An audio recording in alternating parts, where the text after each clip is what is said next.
All right, I appreciate, are we ready? Okay, this is a meeting of the Senate Rules Committee.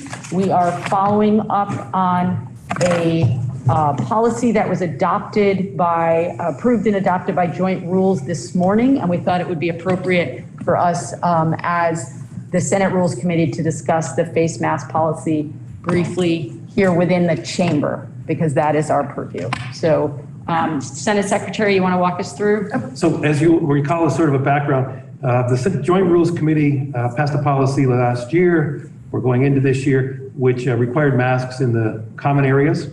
And then that was adopted by the House Rules for the House and their committees. And then the Senate Rules Committee, what you did was introduce resolutions the first day. So those are done by resolutions, both the masking policy, which requires masks on the floor, and masks in the committee room. You also passed on the first day the vaccination and testing. And so because these recommendations come down, which would say that masks are suggested, but not mandated within the building as far as the joint rules is concerned, it took effect immediately, which means as of this morning, masks in the building are suggested but not mandatory. It's similarly, the Sergeant at Arms has sent out to everyone via email. It's in the building. You will receive this. I know you were on the floor about 10 o'clock. They sent out a copy of this policy along with an explanation, and it will also be posted on the website. So even with joint rules adopting this policy, you are still under your Senate resolution, which says you must have masks to be on the floor and you must have masks to be in committee rooms.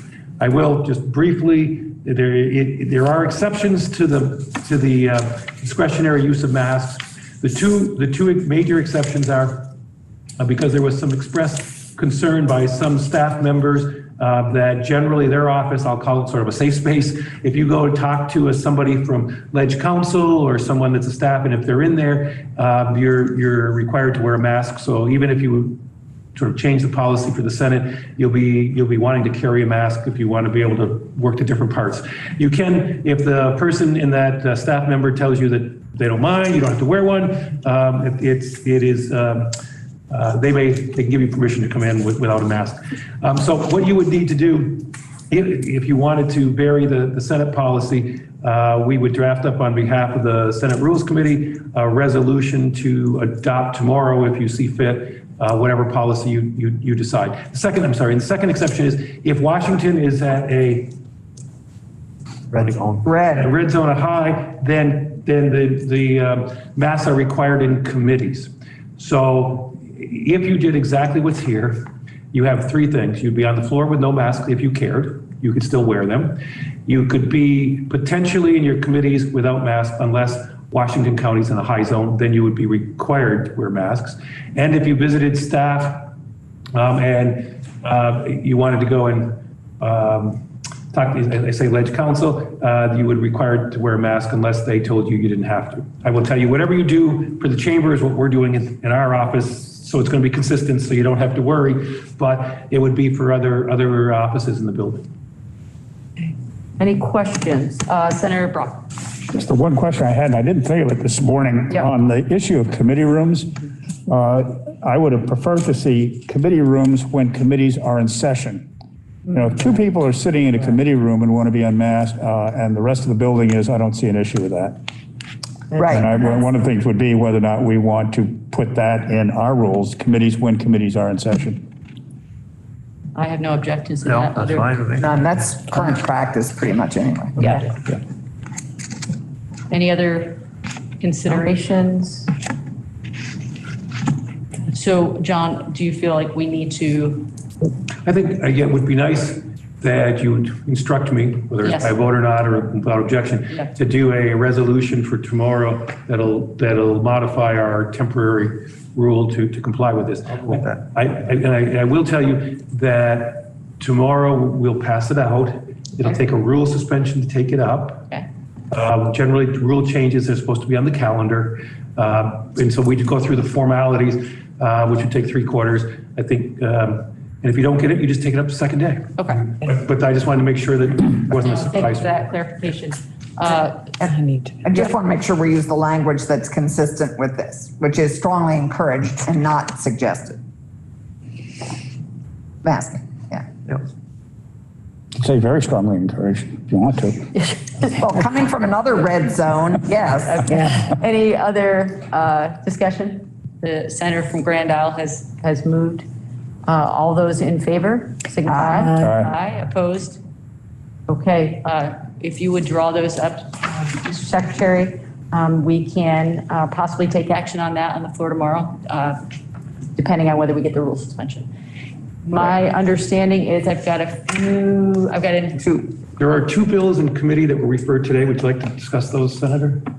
Sure, let's do it. Generally, it's background, for part of crossover, when a bill fails to make crossover either from the Senate or from the House, it is referred to your Senate Rules Committee, and then you have to take an affirmative action to have it come back onto the floor. So there were two bills that went to Rules Committee today. One of them is a Colchester Fire Department, approval of a dissolution of the Colchester Fire Department.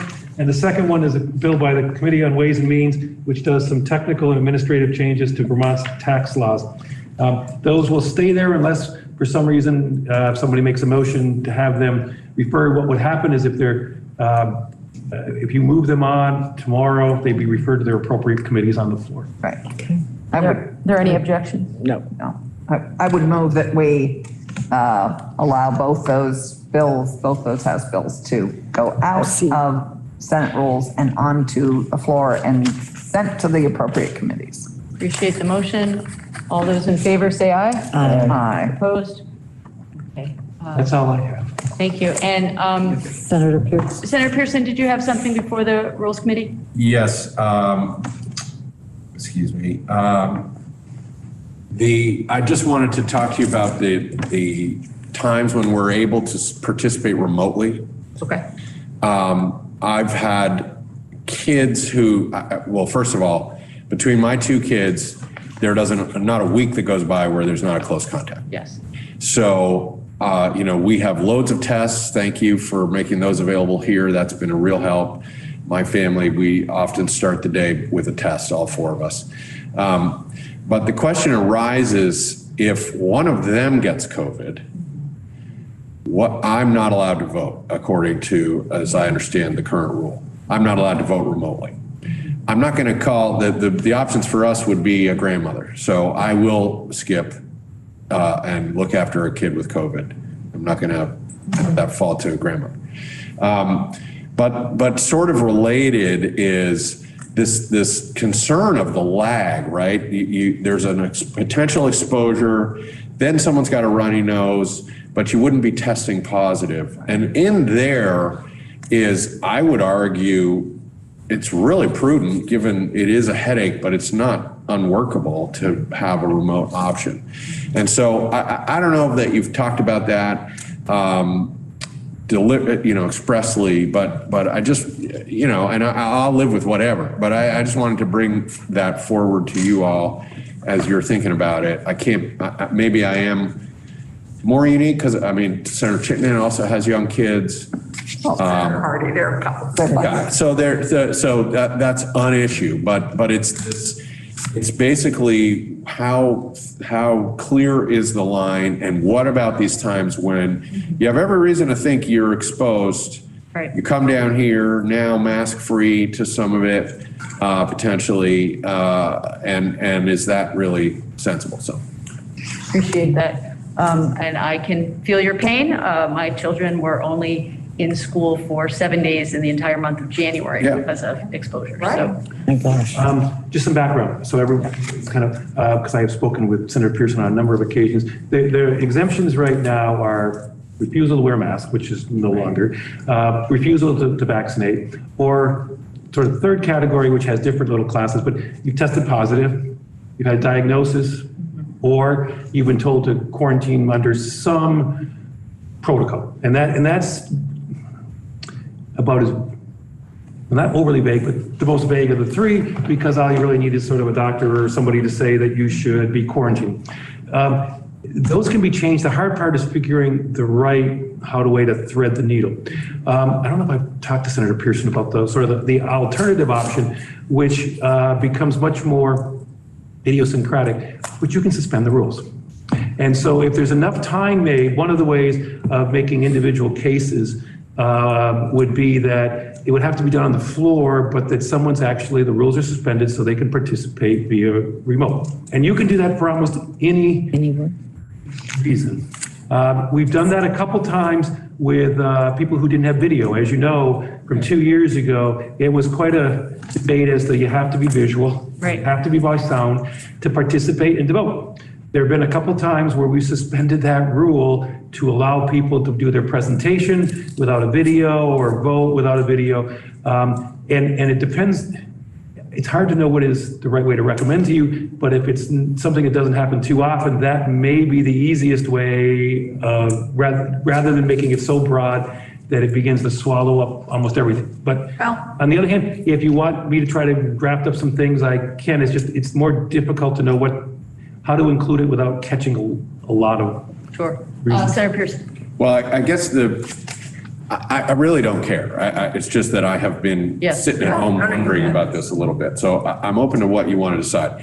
One alternative, it would be because I think there's a risk. If somebody in a senator's household Yes. is testing positive, Right. I look around the room, this is not a young body. And I think that demands some caution. And I think maybe that's a way, so if you're positive or someone in your household, you have reason to believe you're exposed, such as someone in your household, something like that. Right. Anyway. I'm just going to, for the sake of time, I would say if Senator Pearson, you would work with the Senate Secretary for some draft language that we can look at. I think that's going to be the best path forward, Yes. given the time, and I'd like folks to be able to get to committee. Yeah. Is that That would be acceptable? That's acceptable. Better And than- whatever language you come up with, leave in the alternative of suspending the rules, perhaps. Well, that's by virtue. I don't want the suspending. But as an alternative, just